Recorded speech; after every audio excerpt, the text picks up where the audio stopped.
दोस्तों, अगर मैं आपसे कहूं कि तृणमूल कांग्रेस में जो कुछ आज दिखाई दे रहा है वो अभिषेक बनर्जी की वजह से नहीं, बल्कि अभिषेक बनर्जी के नाम का इस्तेमाल करके खेला जा रहा है। एक बहुत बड़ा राजनीतिक खेल है। तो क्या आप विश्वास करेंगे? शायद आप नहीं करेंगे। लेकिन अगर मैं कहूं कि कल सुबह ममता बनर्जी खुद अपने भतीजे को पार्टी से निकाल दे, तब भी टीएमसी का टूटना नहीं रुकेगा, तब भी बागी वापस नहीं लौटेंगे, तब भी पार्टी का संकट खत्म नहीं होगा। शायद इस बात पर भी आप यकीन नहीं करेंगे। दोस्तों, जरा सोचिए, आखिर ऐसा क्या बदल चुका है बंगाल की राजनीति में कि अब ममता किसी एक चेहरे का नहीं, बल्कि पूरी सत्ता व्यवस्था के भविष्य का बन गया। और इसी सवाल का जवाब हम आपको देने की कोशिश करेंगे। दोस्तों नमस्कार, मैं राजकीय वर्मा और आप देख रहे हैं राष्ट्रीय टीवी का special segment behind the news.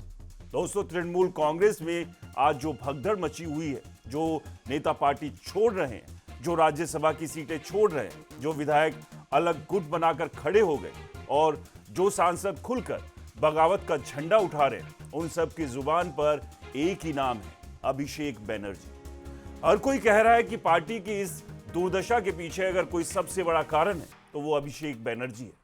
Mamata Banerjee के सबसे भरोसेमंद सिपहसालारों में गिने जाने वाले कल्याण बनर्जी तक कह रहे हैं कि अब फैसला करना होगा, या तो अभिषेक रहेंगे या फिर हम रहेंगे। सवाल बड़ा है, लेकिन उससे भी बड़ा सवाल मैं पूछ रहा हूं। मान लीजिए अभी इसी क्षण, इसी वक्त ममता बनर्जी सामने आकर घोषणा कर दे कि अभिषेक बनर्जी को पार्टी से बाहर कर दिया गया, तो क्या टूटे हुए विधायक वापस आ जाएंगे? क्या बागी सांसद फिर से टीएमसी का झंडा उठा लेंगे? क्या राज्यसभा छोड़ने वाले नेता वापस लौट आएंगे? क्या पार्टी फिर से एकजुट होकर सड़क पर संघर्ष करने लगेगी?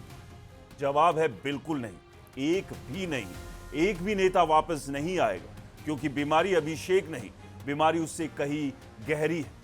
अभिषेक रहे या जाए, पार्टी जिस ढलान पर पहुंच चुकी है, वहां से वापसी का रास्ता लगभग बंद हो चुका है। गाड़ी नीचे की तरफ खड़ी है, ब्रेक फेल है, अब रुकने वाली नहीं है, अब वो नीचे जाकर ही रुकेगी।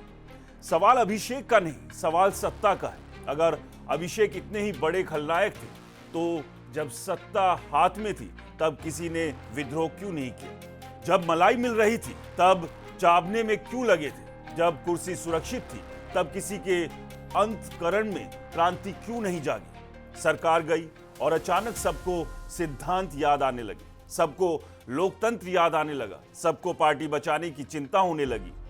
सच ये है कि यहां कोई विचारधारा नहीं, कोई सिद्धांत नहीं है, कोई संघर्ष नहीं है, सिर्फ सत्ता के करीब बने रहने की लड़ाई है। सीधी लाइन नहीं मिल रही तो घुमा फिरा कर लाइन खोजी जा रही। बंगाल का हर बड़ा नेता इस वक्त सिर्फ एक जुगाड़ में लगा है, किसी तरह सत्ता के अगले केंद्र से रिश्ता बन जाए, किसी तरह फोन उठाने पर घंटी बजती रहे, किसी तरह प्रभाव बना रहे, किसी तरह सुरक्षा मिलती रहे।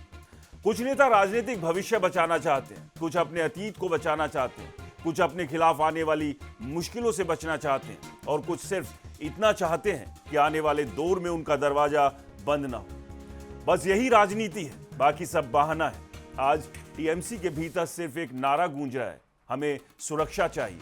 जहां से मिलेगी उसी के साथ खड़े हो जाएंगे। जिसके खिलाफ बोलने से मिलेगी उसके खिलाफ बोलेंगे, जिसके पक्ष में बोलने से मिलेगी उसके पक्ष में बोलेंगे। लेकिन सुरक्षा चाहिए, हर कीमत पर सुरक्षा चाहिए। हाँ, इतना जरूर है, इतिहास जब इस दौर को लिखेगा तो अभिषेक बनर्जी का नाम सबसे ज्यादा चर्चा में रहेगा, क्योंकि विरोधियों की नजर में वही वो चेहरा बन चुके हैं जिस पर पूरी विफलता का ठीकरा फोड़ा जा रहा है। और यही वजह है कि पार्टी के अंदर और बाहर दोनों तरफ सबसे ज्यादा हमले उन्हीं पर हो रहे हैं। लेकिन याद रखिए, अगर कोई सोचता है कि सिर्फ एक व्यक्ति को हटाकर टीएमसी को फिर से पहले जैसी ताकत मिल जाएगी, तो वो बंगाल की राजनीति को समझ ही नहीं रहा।